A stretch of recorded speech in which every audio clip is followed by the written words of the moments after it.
Today we have Dean Sappey and Jody Cosgrove, who are so respectively co-founder and president of doxcore.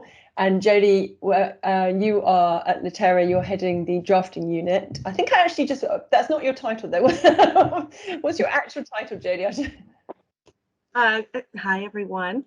Yes, I'm the Managing Director and Chief Customer Officer for Terran. So I oversee the drafting business unit and excited to be here today.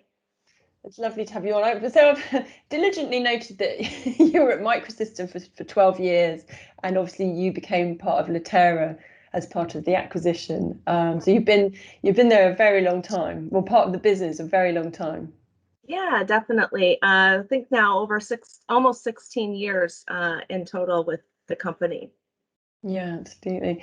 And Dean, obviously we're speaking to you both post the big news, a big announcement in April that Terran has acquired doxcore, which I think is definitely one of the biggest stories that I've worked on in a long time, in terms of reaction. And it means, I'm guessing you probably said you picked that up as well. But so it means that all big legal productivity companies are now under one roof. So Workshare, doxcore, and Terran all under one roof. And I'm really grateful for you joining me today to really talk through what that means, in terms of the integration and the roadmap and what it means for the customers, and perhaps to help, I'm sure people have got lots of questions. I know it's really relatively new. So I think if we covered some of the real, helpful topics which people no doubt will have questions about themselves. So thank you again for joining me. Anyway, we're all in different time zones. So doxcore, let's just revisit that. So doxcore, there are different departments now, units now within Terran, and as you just said, Jody, so doxcore will sit in Terran's drafting unit, which obviously you head, and all of the staff, including Dean, you'll be joining. Is that right? That's right. Yeah. So I'm now part of the drafting management team. So all the doxcore team, management team, all the staff are joined now with the Terran team, and we're now going through that process of understanding what each of us does, how we can continue to deliver that great service and products to the customers, where we each have our strengths and weaknesses, and how we can accentuate that, so we each add to each other's benefits. So it's really obviously an exciting time for the doxcore team. I've been there 18 years, so just slightly ahead of Jody there. We were both 18 when we started. Right. Oh, my chair goes back. There you go. But no, look, we're all young. Well, absolutely. Yeah, I mean, it's something we've talked about for many years. Probably more than 10 years. I've been talking to the CEOs of, in those days, Microsystems and Terran and Workshare, and we were being asked so many times by our customers, wouldn't it be great if all of the various products that we have could all be available from one vendor, all integrate with each other, because we all did different parts, very little overlap in terms of what our products did. It's taken us more than 10 years to get there. All of our companies have grown enormously in that time, of course. But then eventually it all happened within like a month or so. So it was all very quick when the actual real discussion started. But in the early days of our conversations of the integration, so shortly after the announcement, as we're meeting staff, someone came to me and I said, we're doing a quick one-on-one. I said, oh, so nice to meet you. I wish I could be there in person. He's like, actually, we have met before. And I gulped. I'm like, oh my goodness. Tell me more. And as he pulls up an email from back in the Microsystems days when he and I were exchanging, helping a customer, exchanging emails, and he introduced me to Dean for the first time. And I think it went back to like February of 2010. So I was like, whew, thank goodness it wasn't some other kind of story, but a fun fact. And it's been, the journey has been getting to know Dean, Shane, of course, as well, and the team. Yes, I think it's fascinating. I'm glad you started off on this, because it is fascinating that you've been talking about this for a long time, and obviously now sort of circumstances have come together to mean that you can you've actually been able to achieve it. So, and it was.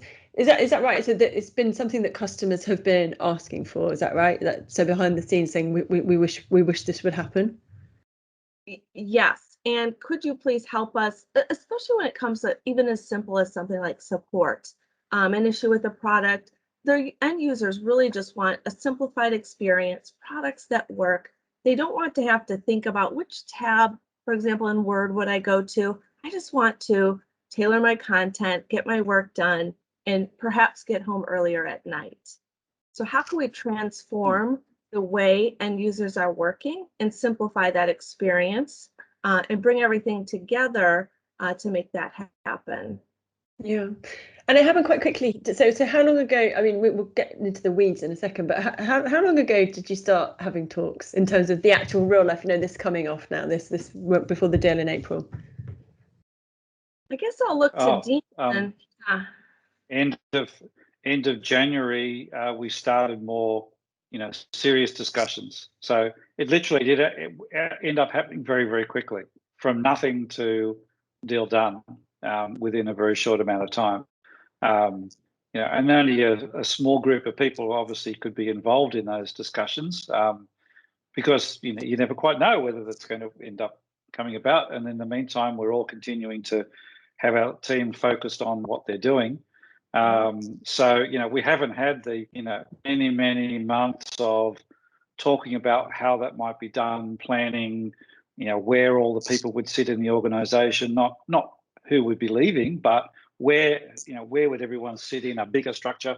None of those discussions really started until the end of March. But that's kind of good in a way, because it's allowed us to now be open about it, but to say, look, we don't know how everything's going to work yet. We are working through what's the best way, how do our customers want to interact with us, how do we make sure the best people are still engaged with the right customers, get feedback from the customers about which products do we increase our R&D on, which ones do we prioritize over other. All the products keep going, but you spend a bit more time on one or the other, or you might build new products in a particular area. So it's really allowing us a lot more time now to start talking to all the customers. And we've got, 15,000 customers now, I think, globally. That's a lot of conversations. It's a lot. I'm going to come on. Jody, sorry, you want to say? Yeah, I think what's been interesting as well is as we started the conversations, in earnest, just there were so many opportunities where we thought, yes, there's some overlap. There's a lot less than we had thought in the opportunities, for something not even having come to market, like review docs, the many-to-one comparison, and some of the other exciting, opportunities that we have, and the different segments where we had strengths are really complements to each other. So as we dug in, there was a lot more there to unpack than we even realized. Do you know what? I'm going to come on to that, because I do want to drill down into that, because I think that's where perhaps will be the most value for if people, customers are listening in. I think it's be really helpful to drill down into those products a bit more. But I think one of the things that when I first heard about this acquisition, I think one of my initial reactions was, oh wow, that is huge, and how on earth are Latera going to be able to cope? Because obviously they've acquired Foundation, they've acquired, I think Clocktomizer was actually post your acquisition, but there have been a number of big acquisitions. And I suppose from a customer perspective, I might be thinking, how on earth are they going to manage that, right? But I think from having conversations behind the scenes, it's not done, it's done at a unit level. I wondered if you might sort of just talk a little bit to that in terms of who's handling this integration of Latera and DocsCore and how that's being managed. Yeah. Great question. We get that a lot. Wow, you guys have a lot going on. How are you, keeping up? And really, when we restructured into a business unit model, it's really to give us an opportunity and our teams the opportunity to focus and not be distracted. So, for example, the recent Clocktomizer acquisition will fit within our firm intelligence business unit headed by Chris Borderer. And so they're busy working on that. as I work with Dean and company on the integration of DocsCorp into what is called drafting. It just helps. We're all very excited. We do, the executive team oversees all of the business units. But this way it gives us an opportunity to do it right and to be super thoughtful about how we go about this without having the additional distractions. Yeah. Dean, I don't know if you, I suppose, I think, yeah, and from sheer sort of time and logistics perspective, I can't, I think that there would be so much, to manage, wouldn't there, if you were doing it any other way? Yeah. Or is this, with doing it this way? Sorry, Dean. Yeah, and look, we've had experience with how other companies work with acquisitions. We've done acquisitions of our own. The Terra have done a lot of these over quite a number of years, and the investors behind the Terra are real pros at this, and that sort of that process. They know how to do it very well. They have a lot of people who are experts at dealing with the logistics and getting that done, so people like Jody and myself don't have to worry about a bunch of stuff that you would need to worry about in bringing large companies together, and we can focus on what really matters to the clients, the product strategy, who's the customer manager, who's going to talk to the clients. So HG Capital have been very instrumental in dealing with all of that side of things. Yes, it was busy while you're getting all the paperwork done to complete a deal, but they've done this many times before and have got a lot of people that are experts at this, that have come in maybe from outside of the legal industry, for example, but that's what they did as a career. They managed integrations of businesses, and that's been really impressive to us. I've been through, I've sold businesses before and then been through that and seen how badly it can be done and how disorganized it can be for everyone. And this is the example of how it's done right, that you've got people who know what they're doing and leaving us people that are more, I guess, closer to the customers to just get on with what we need to do. And I think that it's also helped because our cultures are very similar. The DocsCorp culture and history has been very similar to the history of Microsystems and the other companies they've brought along the way. And so it's really been very easy from that point of view. So that does avoid wasting time talking about things you don't need to worry about. They certainly have had a lot of practice, haven't they? Yeah. No, HG are doing so well in the sector, obviously. It's interesting you say, I don't want to dwell on this, and I know, but you say about the history and the culture. I think because there was such a rivalry, it's amazing to see the companies come together. But I know obviously that now is it seems to be the right time, and HG's obviously been instrumental in sort of helping to drive that. But really strong. And the rivalry was all very healthy. Yeah. We were rivals, but we would still sit down. I would go and have a beer with the CEOs of all the different other companies that we were rivals with. And yes, our salespeople would be out there saying, we believe our product's better than your product, if they were products that did the same thing.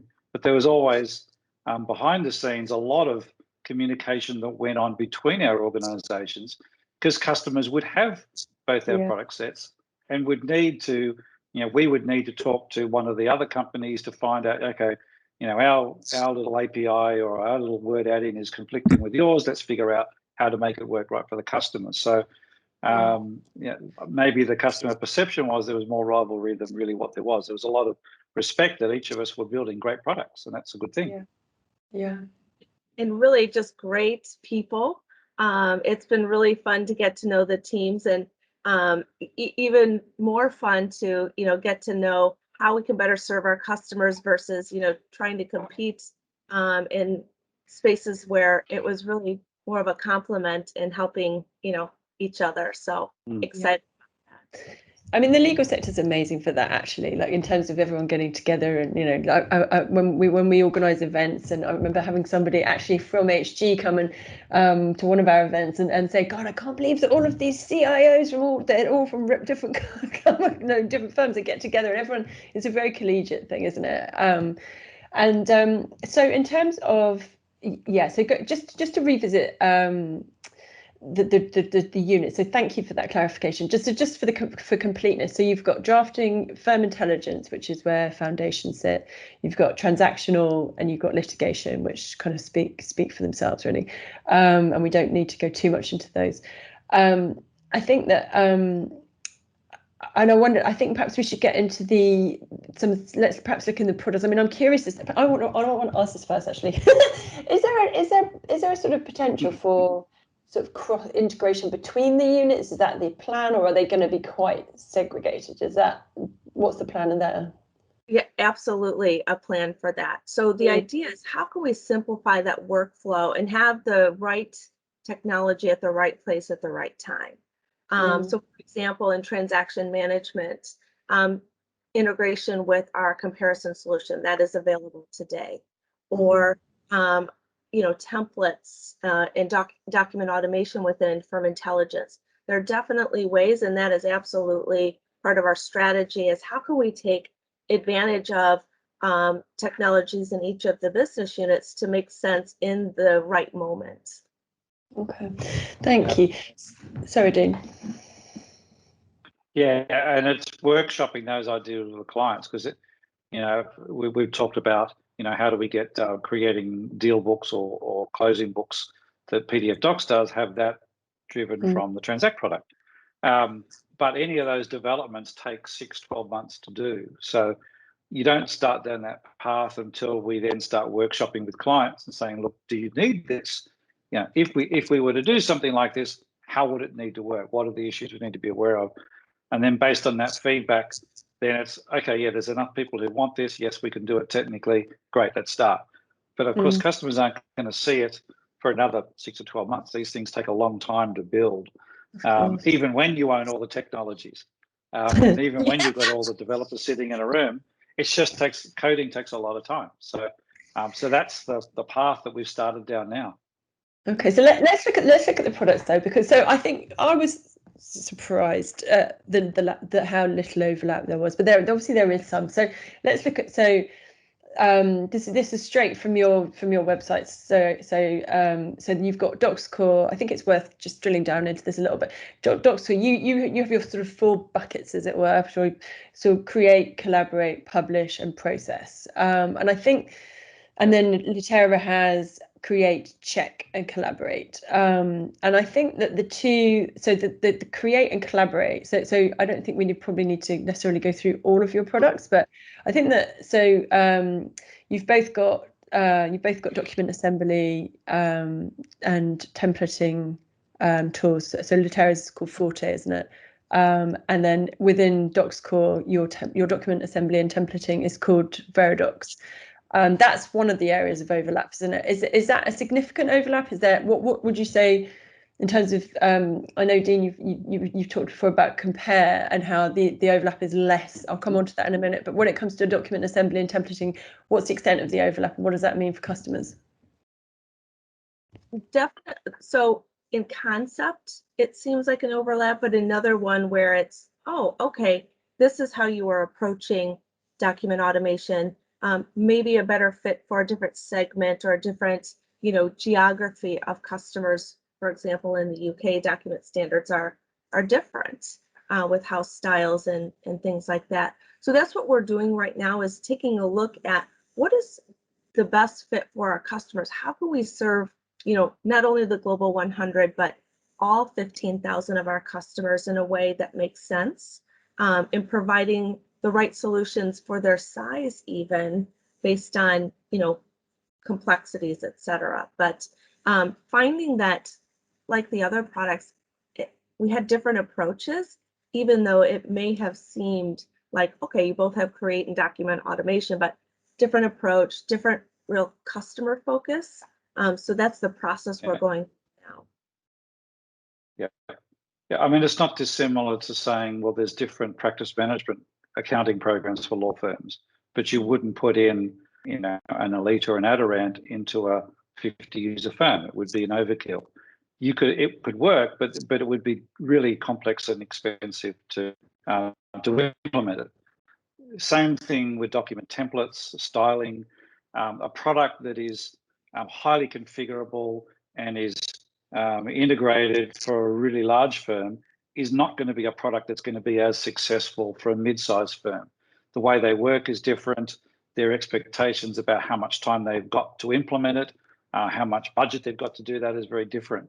And then, as Jody's saying, then there's regions. Europe, we're dealing with, partners in 10 different languages that are all operating in different branch offices around Europe. You don't have that so much in the US. So I think that's what we've certainly seen from when we're starting to look at of all of the products and where they do slightly overlap, is that we have very different client segments and strengths in different markets. And we don't want to lose that. We don't want to turn around and say, well, now there's just one product and everyone's just got to make do with it, because that's not going to work for anyone. You try to satisfy everyone, you satisfy no one. Sorry, Jody. In looking at the technologies to see, was there a strength, even when it comes down to features or a component of that product, to maybe accelerate what we're doing in another way? Or, as we talked about earlier, is there something we can do to augment in another business unit based on how the technology was built? So which would you say? I mean, I don't want to. I suppose we weren't going to go too much into it. But of the two, if I'm a big law firm listening or a small law firm listening, and you're going to say, right, so you're a big law firm, you're going to have Forte, and you're small, you're going to have Veridox. Is that the way, or is it? But I know that's a bit black and white. But is that? Not necessarily. And at this point, we're not at that point where we're making a recommendation, but what we're doing is listening to our customers and what are their needs, and then we're helping to right fit or give them direction or guidance based on where we're at in the process.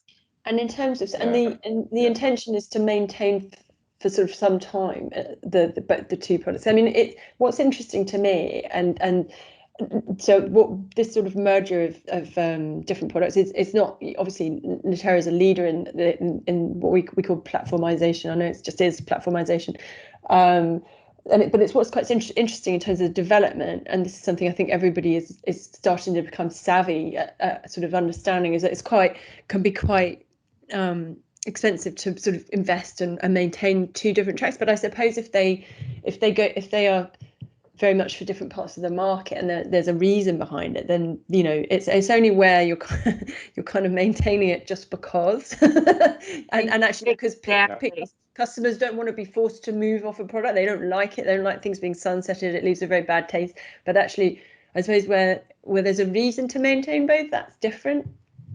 You're exactly right. But even with our previous acquisitions, it's we will work with our customers to ensure that regardless of the decision, we understand this doesn't happen overnight. And if there were a decision, we would want to make sure where are they at in the process, where are they at in production, what are their needs, and help to align to that. We certainly, and I'm not saying that there's a decision, even if there was, we would certainly work to maintain, because this is meant to be a complement, an additive relationship, not something that disrupts. Certainly some things happen and we're not perfect, but we absolutely keep the customer front of mind as we go forward with our strategies and plans. But they're decisions that you had mentioned black and white. They're not black and white, and certainly made with a lot of thought and careful deliberation. Okay. And we're starting to see that now already with some clients that are saying, I'll just pick comparison as an example, but the two comparison products were both growing in customers and in revenue, but quite different in their philosophy. So we've had customers just in the last month going either direction. People using the Latera or Workshare products going, we'd actually like to switch across to CompareDocs. And we've had CompareDocs customers going, actually, we think the way the philosophy behind the Latera Compare product actually suits the way we want to work better. So can we swap across that way? So we've had them already talking about moving from one to the other, but at least they know they can do that. It's not going to cost them any more to do that. They're still dealing with the same organizations, and all their other products keep integrating. So it's just giving them more choice to pick what's a product that suits their way of working. And every law firm will tell you they're different to every other law firm. And there's true, a lot of them have very different ways of working. It's not always just the biggest firms work one way and the smallest another way. It's just they have different philosophies, different cultures. So, a compare docs for some firms is better than others. Sorry, I'm glad you, because that was the other area. Obviously, that's the main. I think that's the main area. And that's sort of, Dean. Obviously, you and I have talked about that. So you've got compare docs and clean docs, and then under Lato's got metadact and workshare compare. So I guess I guess so similar as to before. I mean, there is some overlap, isn't there? But I suppose if you're saying you'll maintain both, it doesn't matter too much. Yeah, there is some. It's such a small piece in the big scheme of things. And again, continuing to maintain and see how can we augment what is in the hands of our customers. And really, our end users just want a product that works, high quality, for what's right for them. And with the complexity of documents, there are times that one makes sense over the other. Yeah. And that's what we want to be available for in those situations. Okay. Yeah. And in a lot of cases, the clients just don't want to move to something else, because for them to move to another product, even if it in theory does the same output, it's a lot of change for them. It's a lot of work for them to retrain people that, okay, the buttons look different now and they've got different labels on them. That's a big job. And firms are struggling with budgets. A big part of any budget is the project management and rolling out new products. So they don't want to move products just for the sake of it. We're well aware of that they only want to move when they're ready to move for some reason that's important to them. Us suggesting move to one product or another is not an important reason. So we'll continue to enhance, keep working on those products. But the great thing is, behind the scenes, our R&D teams are already sharing those underlying skills. So the geniuses that build all the comparison products are now all talking to each other and learning from each other about how they solve particular issues. And those solutions are going into both product sets. The biggest part of coding is not the time it takes to physically code it. It's trying to figure out how you would make it do something. And then you write the code. So now we've got a bigger pool of experts that can all talk to each other and learn from each other. And that's really useful. That's really useful. And in terms of, so one of the interesting things actually for me was about, so one of the reasons for coming together is to sort of create a more for geographical coverage, right? So you've got, DocsCore, you've got very solid coverage in Europe, and obviously Laterra is very strong in many jurisdictions, the US particularly. So I think there's not an awful lot in terms of, I mean, it's funny talking about office space now, it almost seems irrelevant, but there's not an awful lot when you talk about where you have presences. There's not an awful lot of overlap there, is there? It actually has worked out quite nicely in that sense. It has worked out quite nicely. There's we have a cluster of people in London, but I think that's the only, I'm trying to think, I think that's the only geography where we had a cluster of overlap. But in fact, their roles were so different. It's just nice to have, if you think of the whole of a team, not just one functional area, it's brought more people together in different ways. So it feels like a true whole office, if you will, although they're not together in all four walls.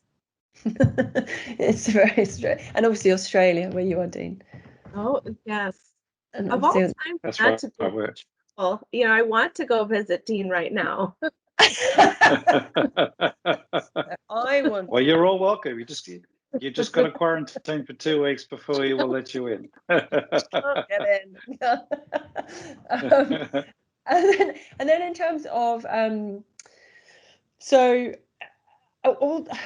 we're starting to run out of time really, but so I think perhaps two I'm going to run two questions into one. We've got about sort of 4 minutes left. I suppose one of my questions is, with all the competition under one roof, how you make sure you stay competitive, right? So I see the benefits of platformization. I used to be a lawyer. I have a lawyer's brain when it comes to interacting with tech. I understand that they need much more simplicity, single sign-on. I get it, right? But how do you stay competitive when you've got everything under one roof and you haven't got that element of competition? And then if we've got time, we'll come on to a bit more about roadmap. But let's deal with that first, actually. Yeah, actually, we're finding that we still have competition out there, which is good. It keeps us on our toes. And even beyond just the clean and compare, in some of our other spaces as well. And it is about trying to bring forward the best that we can to stay competitive against those folks that are also trying to, build a great business. So we have found, honestly, that it's less about all the competition under one roof. We may have at one point competed in certain product lines, but it's how do we come together to strategize to build a great business. But we definitely still have competition out there that we're well aware we need to stay sharp. Yeah. And look, there's hundreds of startups coming along all the time. Some of them are trying to do, in a lot of ways, exactly what we're doing. We've all been startups at one point. So we know how it is possible if you're the company with the biggest client segment and you lose focus on innovating, on strategy, on customer service, then someone else will come and eat our lunch like we were able to grow, and because the companies around at that time had lost focus on that. Yeah. So we know that it's very easy relatively for someone else to come and really take a lot of customers away from us, but it's really the customers that are forcing us to keep innovating, because the customers are keeping saying, okay, we're paying you for your software, but it needs to do more every year. Our requirements are more every year. So it's the customers that keep forcing us to innovate and be creative all the time. Okay, I'm going to. I was going to say, when you look at the customer base as well, even beyond law firms, the Big Four, accounting, and some of the other areas where we have to stay competitive. It's certainly just bringing forward a stronger presence, even beyond legal. I'm going to give you, so we haven't had time really to talk about roadmap, so I'm going to do something very fun. I'm going to give you 30 seconds each to tell me one thing. What do you see in terms of your ideal roadmap? Like Dean, we were talking about looking forward, so tell me, just really quickly for both of you, like what do you see on the roadmap? What can we look forward to? So looking forward to just even in a couple of months coming to market with something new. So I gave a small hint of, I'll say it was at one time called Review Docs. Some fun stuff that we're doing with PDF docs and that what's called bundle package. But more to come. We'll continue to maintain what we do have and what we have been talking to our customers about. But we do want to keep our customers wanting and not waiting. So we do have some good stuff planned and hopefully coming soon. And Dean? Yeah, look, I think what to expect over the next couple of months is we're just continuing to focus on delivering, as well as building the new ones that Jody's talking about. Keep delivering improvements on the existing products that we have now, because that's what's most important to the customers. So yeah, we could spend time talking about what we might do in the next year or two, but most of our efforts is just what we need to do each day to keep bringing out the next version, because there's literally a new release of one of our products every week. So that still takes a lot of the time, and that's the focus. Well, we're going to have to leave it there, unfortunately. But Jody, Dean, thank you so much for talking to me, and I look forward to the next installment. Yes, thank you. Thanks, Carolyn. Yep. Great.